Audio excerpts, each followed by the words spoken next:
Cette fois-là, ce ne sont pas des explosions, mais des cris de joie qui retentissent dans la nuit de Gaza. Ces jeunes Palestiniens se sont retrouvés spontanément pour célébrer la nouvelle. Ils viennent d'apprendre qu'Israël et le Hamas ont enfin trouvé un accord sur les otages qui laisse espérer un cessez-le-feu rapide.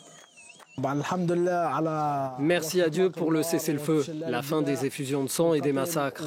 Je ne suis pas le seul à être heureux, toute la bande de Gaza est heureuse, tout le peuple arabe, le monde entier est heureux du cessez-le-feu et de la fin des effusions de sang. Merci et tout mon amour à ceux qui nous ont soutenus. Ici, à Khan Younes, les Palestiniens sont nombreux à s'être réfugiés pour fuir les bombardements ou au gré des déplacements de population imposés par l'armée israélienne. Alors cet accord, qui prévoit dans un second temps un cessez-le-feu avec le retrait israélien de l'enclave, est pour eux un immense soulagement.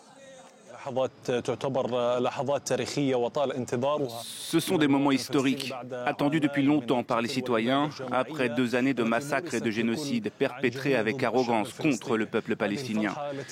La joie que nous voyons dans la rue est la conséquence de la forte pression exercée sur le peuple palestinien, des massacres, des tueries et du génocide.